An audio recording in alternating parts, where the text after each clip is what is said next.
자, 오늘은 전국의 모든 교회들이 종려주일, 우리 예수님께서 예루살렘에 입성하실 때 사람들이 종려나무 가지를 꺾어서 호산나 외치면서 환영했던 그 순간을 기념하면서 드리는 종려주일로 지키는 귀한 날이 되기도 합니다. 이어서 계속 이날부터 시작을 해서 다음 주간은 우리 아시는 것처럼 고난 주간이 이어지게 되지요. 그래서 사순절 기간 내내 우리가 특별히 지내긴 하지만 특별히 마지막 한 주를 더 의미 있게 또 경건하게 보내는 그런 주간이 바로 이어지는 한 주가 됩니다. 그래서 어느 때보다 중요한, 모두가 다 중요하지만 그런 주일이고 또 그런 주간이 이어지고, 잘 아시는 것처럼 돌아오는 주일은 대망의 부활주일이 됩니다. 그래서 지금까지 쭉 여러모로 많은 생각들을 하면서 40일 동안 보내오셨는데 마지막 피날레를 장식하는 그런 주일, 그리고 한 주간을 앞두고 있다, 이렇게 말씀을 드릴 수 있습니다. 우리가 살면서 많은 일들을 합니다. 그런데 그 일들을 하는 가운데 내가 이 일을 왜 하지? 라고 하는 그 일의 의미를 정확히 깨닫고 하는 일은 얼마나 될까?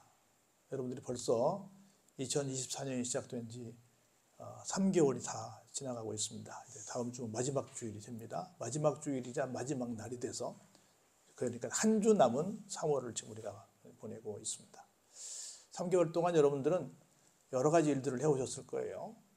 그런데 그 여러 가지 일들 가운데 어떤 의미를 갖고 얼마나 명확하게 내가 이 일은 꼭 해야 돼 라고 하는 그런 의미를 갖고 했는지를 한번 생각해 보시기 바랍니다.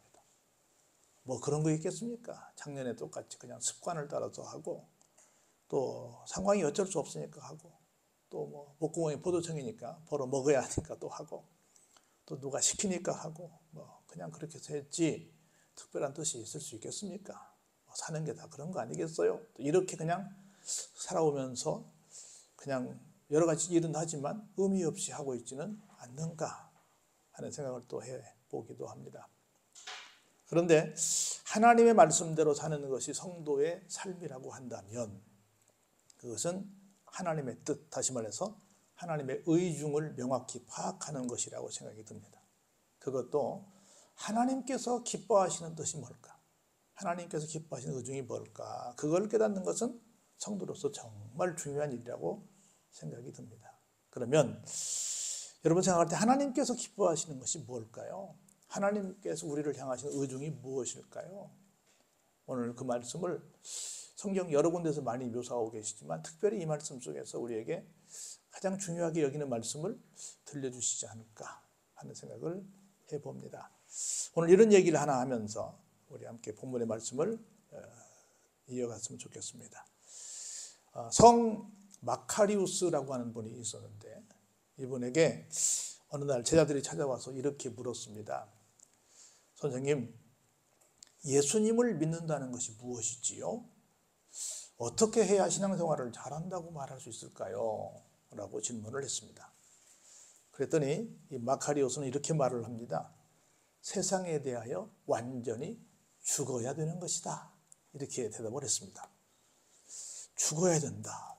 알 듯도 하지만 잘 모를 것 같아서 다시 한번 여쭙습니다. 선생님 죄송하지만 어떻게 하는 것이 죽는 거예요? 뭐가 잘 죽은 것입니까? 라고 물었습니다. 그랬더니 글쎄 어떻게 설명할 수 있을까?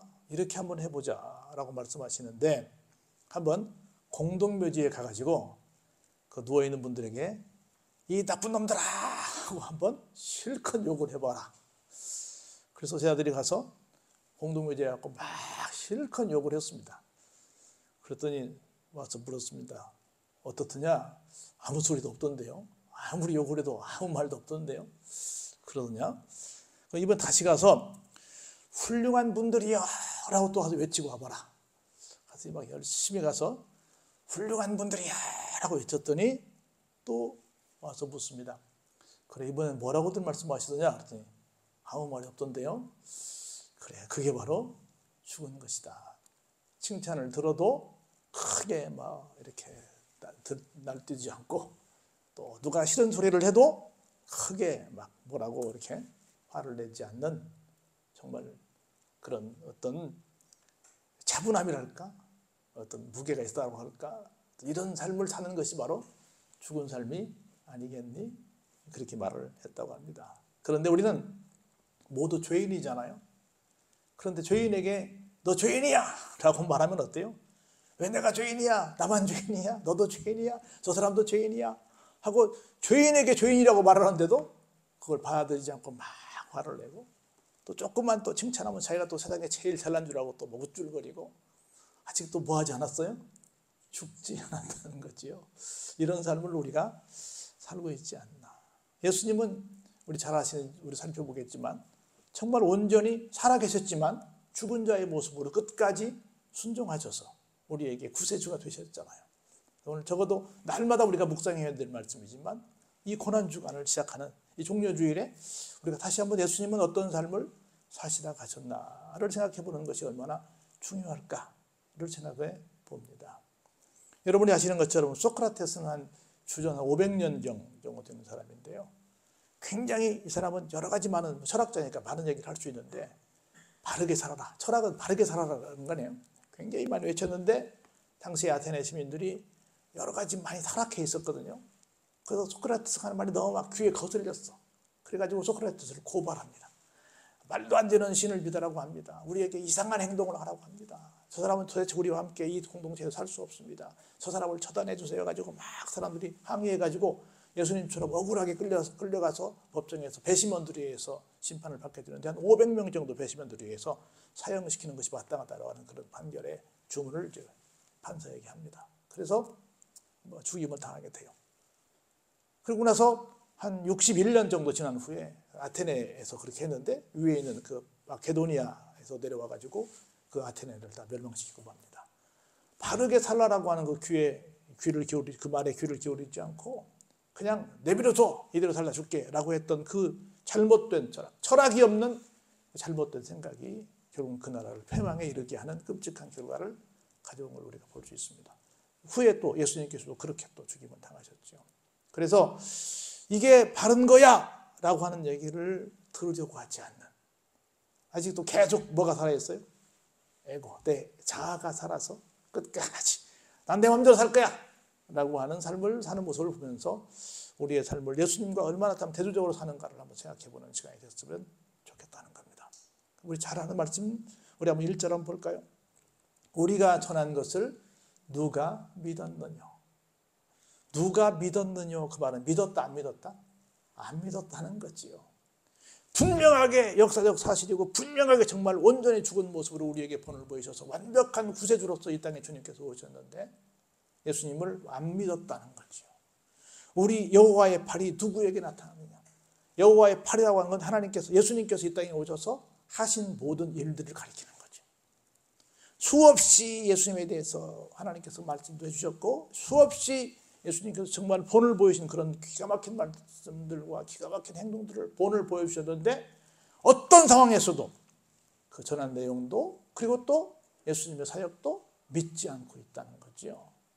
우리가 살면서 정말 사람들이 얼마나 강박한지 전도해 보면 알잖아요. 얼마나 정말 우리가 볼 때는 분명한 건데, 확실한 건데 얼마나 사람들이 믿지 않아요. 그래서 정말 이건 동서고금을 불문하고 주님 오실 때까지 이 말씀은 아마 통하지 않을까.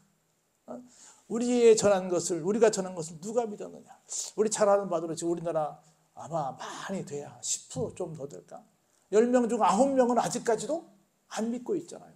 10명 중 1명 정도만 겨우 믿고 있잖아요. 세계적으로도 볼 때 얼마나 기독교가 발붙이기가 어려워요. 우리가 전한 것을 누가 믿었느냐. 여호와의 팔이 누구에게 나타나느냐. 참 얼마나 안타까운 현실을 말해요. 여러분, 이런 재미있는 얘기가 하나 있어요. 미국 사람들은 어디 가서 물건을 사게 되면 이것이 제일 비싼 물건입니까? 라고 묻는다고 합니다. 독일 사람들은 이것이 제일 튼튼합니까? 라고 묻는다고 합니다. 폴란드 사람들은 이것이 최신형입니까? 라고 묻는다고 해요. 그러면 이제 문제입니다. 한국 사람들은 어디 가서 물건 살 때 뭐라고 말하겠습니까? 쌉니까? 맨날 싼 거만 사요? 이거 진짜입니까? 왜? 맨날 소가만 살아서 한국 사람들은 이거 진짜입니까? 라고 하더니 그래서 진짜 참 정말 무슨 기름도 맨날 진짜 타협만 하고 있는 거라. 언제까지? 물론 뭐 돌다리도 두드려보고 가는 건 좋죠. 안전한 건 좋은데 진짜라고 하는 거 수천 년 동안 이게 입증이 됐는데 아직까지도 그게 뭐 서양 귀신 아닙니까? 진짜입니까? 아직까지도 이런저런 핑계로 안 믿는다고 한다면 얼마나 안타깝냐는 거죠. 그래서 제발 좀 마음의 문을 열고 믿어야 되겠다. 정말 다른 교단에서는 잘 인정하지 않은 우리 장로교회 예정론이라는 교리를 보면 제가 살아오면서 이렇게 목회해보니까 진짜 그건 있어. 진짜 신학을 떠나서 진짜 그래. 야, 정말 그렇구나 하는 걸 너무 많이 느껴요. 그래서 정말 우리가 정말 순수하게 마음을 열고 그걸 믿는다는 거, 그 하나님의 역사를 그대로 내가 인정한다는 거, 이거 얼마나 중요한지 모릅니다. 근데 그렇지 못하고 있는 현실을 보면서 참 안타깝다. 이 한 절의 말씀에서 정말 우리의 현실을 직시하고 있다는 말씀을 제가 늘 느끼며 이 말씀을 묵상하고 있습니다. 그러면서 그 예수님은 어떤 분이시냐면 주님 앞에서 자라납니다. 여러분 기억하세요. 여기서 주님은, 구약의 주님은 하나님입니다. 우리 모두는 하나님 앞에서 자라나고 있다는 것을 기억하시기 바랍니다. 하나님 앞에 자라나고 있어요. 그런데 보세요. 안타깝게도 하나님 앞에서 자란다 그러면 좀 멋있는 옥토에서 기가 막히게 막 자라면 좋겠는데 오늘 본문은 좀 역설적인 얘기를 합니다. 첫 번째로 보니까 자라나기를 어떻게? 연한 순처럼. 이 순이 이렇게 도대체 걔도 살 수 있을런지 아니면 중간에 말라 죽을 건지 모를 정도로 아주 연한 순처럼 이렇게 자라나더라는 거야. 더 나아가서 좀 아주 좋은 복토가 잘 된 땅에서 뿌리가 잘 나와야 되는데 뿌리가 나오긴 나오는데 어디서 나와요? 마른 땅에서 나와. 마른 땅에서 뿌리가 나오면 어때요? 다 죽을 수 있죠. 이게 살지 죽을지도 모를 만큼 그렇게 연약하게 보인다는 거예요. 자라긴 잘했는데 어떻게 생겼어요?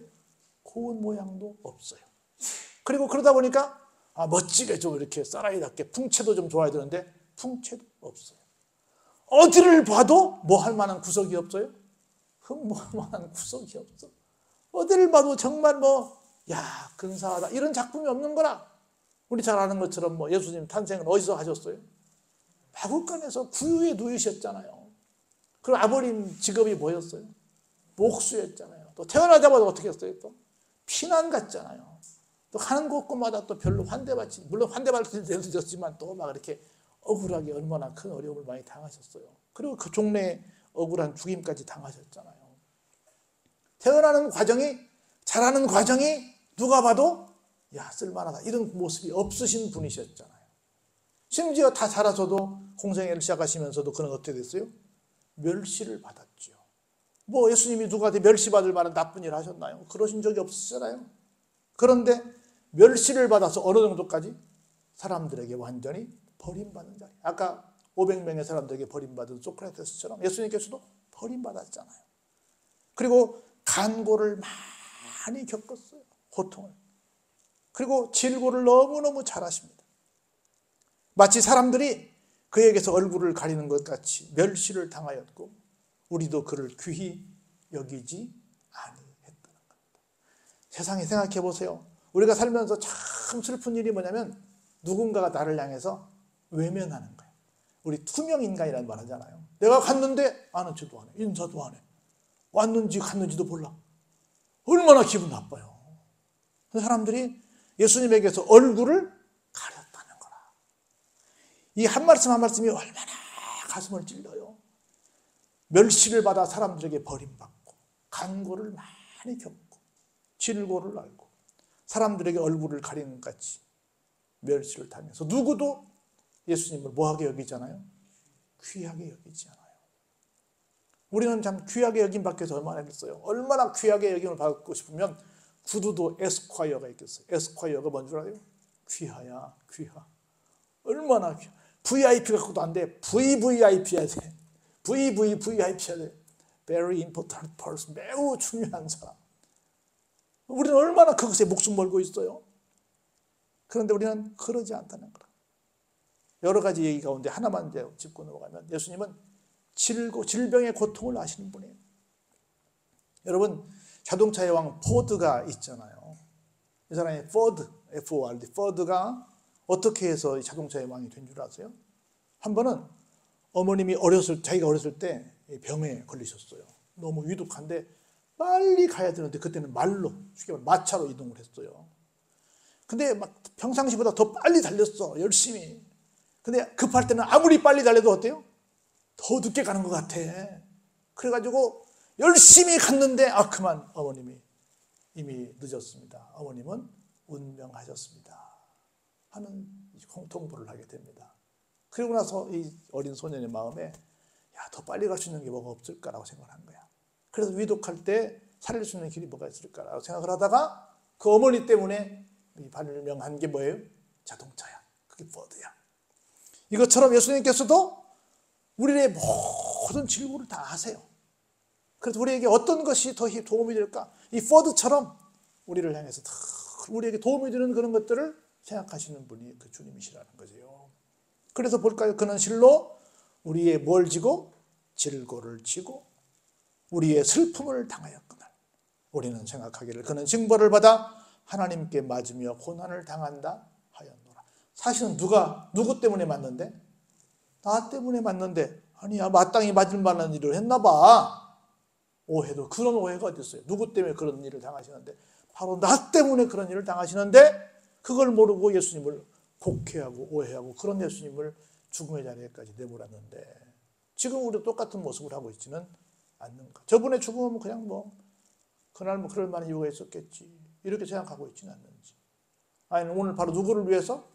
나를 위해서 그러셨다는 걸 다시 한번 알지만 다시 한번 더 분명하게 하시기를 주의 이름으로 축복합니다. 그러면서 그분이 가시멜리관에 찔리셨잖아요. 여기도 가시가 있는데 가시로 만든 관을 만들어서 머리에 씌웠더니 피가 철철 쏟아졌잖아요. 왜 그렇게 찔리셨대요? 우리의 허물 때문에. 우리가 우리가 잘못하는 것들이 많이 있는데 실수, 허물 또는 죄 이렇게 말하잖아요. 허물은 어떻게 보면 비의도적인 어떤 내 잘못일 수 있어요. 내가 그렇게 의도한 건 아닌데 어쩌다 보니까 내가 좀 말을 실수했고 어쩌다 보니 내가 어떤 행동을 잘못했어요. 그래서 그게 어떤 사람들에게 좀 상처가 됐어요. 그때 나를 허물이다 이렇게 말할 수 있다고 봅니다. 그 죄악은 뭘까요? 내가 의도적으로 여러분 같은 범죄를 저질렀어도 이게 계획적이냐 아니면 우발적이냐 때문에 그 판결이 달라지잖아요. 그런 것처럼 조금은 의도성이 덜 떨어진 것은 좀 떨어진 것은 허물일 것이고 의도성이 있는 건 뭐겠어요? 죄악 때문이겠지. 그래서 우리가 찔리는 우리 허물 많은 인생이에요. 아무리 잘 살려고 해도 아무리 내가 열심히 하려고 해도 상대방이 볼 때는 허물이야. 내가 참 여러 가지로 많은 약점이 많은 거라. 여러분 안 그러세요? 우리 인생이 다 그런 겁니다. 우리가 나도 모르는 새에 부지불식간에 지은 여러 가지 많은 실수 때문에 하나님께 죄송한 마음도 있고 사람들에게 또 미안한 마음도 있고 나 자신에게도 굉장히 속상할 때가 많이 있잖아요. 그런 것들을 해결하시기 위해서 예수님께서 머리에 가시멜리관을 쓰시고 찔리셨다는 겁니다. 그리고 그 예수님께서 온 전체가 만신창이가 되셨잖아요. 우리 패션 오브 크라이스트 여러분 아시는 보신 것처럼 패션이 열정도 되고 고난도 되는데요. 사실은 예수님이 굉장히 많은 매를 맞으셨잖아요. 그 골고다까지 가시는 동안. 사실 그냥 곱게 가서 오랫동안 매달리면서 수치를 당하면서 고통 중에 죽는 것이 그때의 그 문화였는데 곧 있으면 뭐가 오기 때문에 6월절이라고 하는 우리도 말하면 8.15가 오기 때문에 6월절은 우리도 말하면 8.15잖아요. 해방되는 날이니까 오기 때문에 그 잔칫날까지 시신이 걸려있는 것이 마땅치 않기 때문에 빨리 맞아 죽으라고 막 투서를 정말 죽으라고 때린 거라. 그리고 안 죽으니까 다른 그 옆에 있는 이 죄수는 어떻게 했어요? 다리 몽둥이를 분질러 버리는 거라. 예수님도 그렇게 하려고 그랬는데 이미 돌아가셨기 때문에 다리는 분지르지 않고 어떻게 했어요? 그냥 창으로 찔러서 피를 다 쏟게 하셨지 않습니까?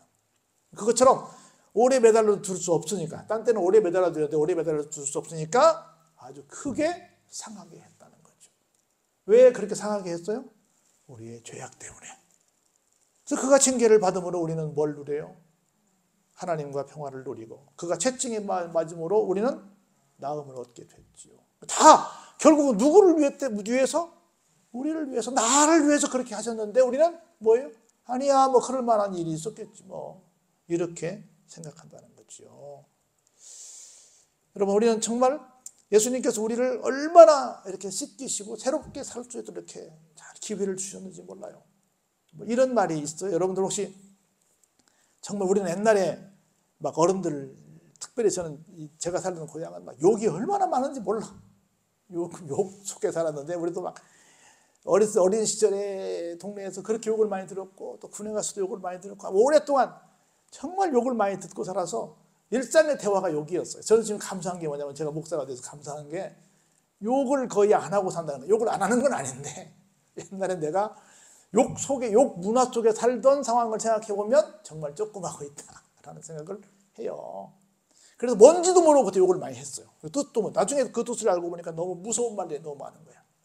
그 중에 하나가 뭐냐면 좀 입에 담기도 그렇지만 환양년이라고 하는 욕이 있었어요.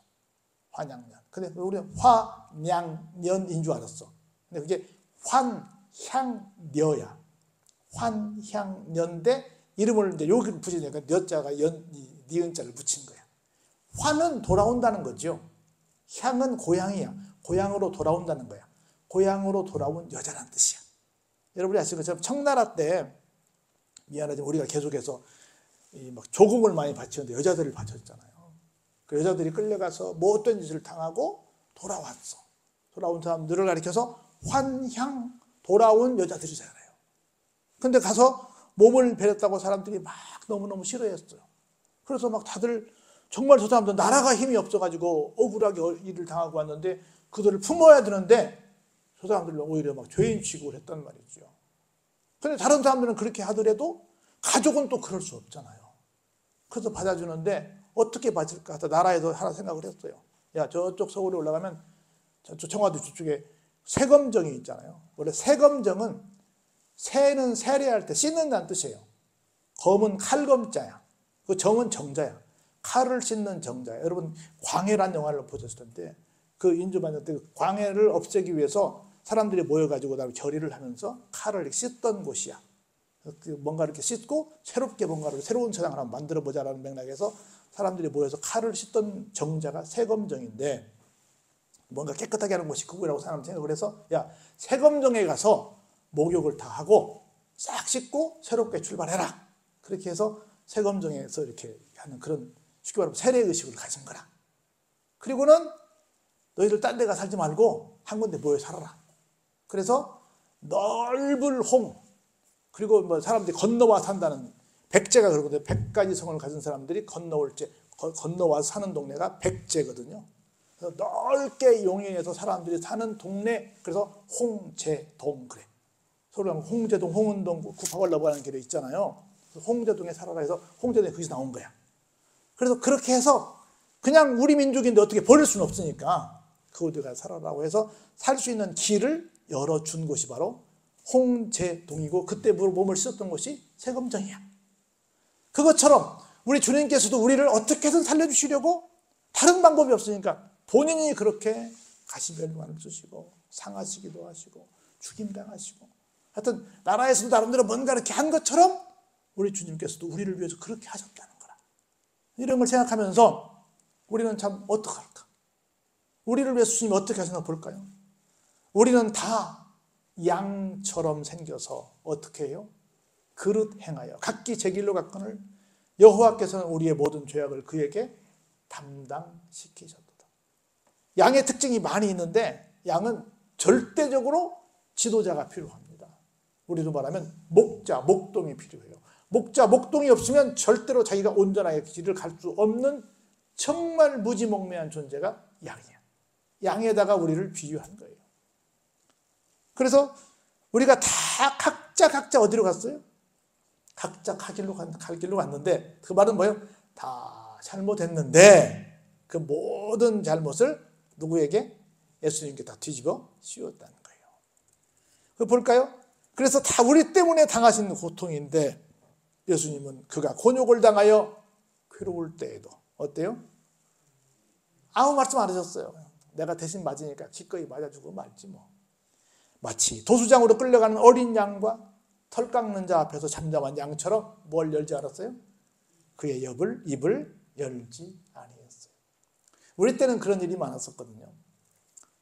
우리 옛날 초중고등학교 때 뭔가 이렇게 잘못한 일이 생겼어. 그래서 선생님이 누구 나와? 안 나와. 그러면 누가 용감한 사람 한 사람이 제가 그랬습니다. 그리고 혼자 벌을 받아. 진짜 그 사람이 그랬어요? 안 그랬어요? 안 그랬어. 빨리 근데 그 상황 끝내고 싶고 또 특별히 누군가를 보호하고 싶으니까 내가 가서 내가 좀 맷집에 좀 자신이 있으니까 내가 맞고 말아. 그런 멋있는 친구들이 있었잖아요. 여러분들이 그랬었을 줄 믿습니다.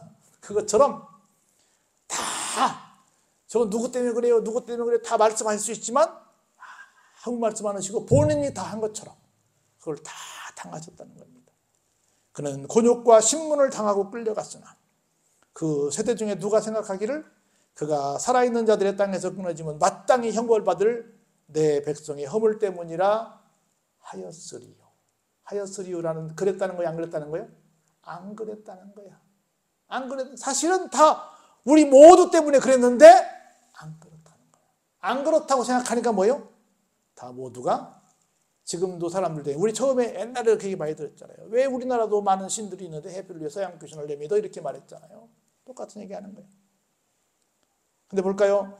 그는 강포를 행하지 아니하였고 그의 입에 거짓이 없었으나 그의 무덤이 악인들과 함께 있었으며 그가 죽은 후에 부자와 함께 있었도다.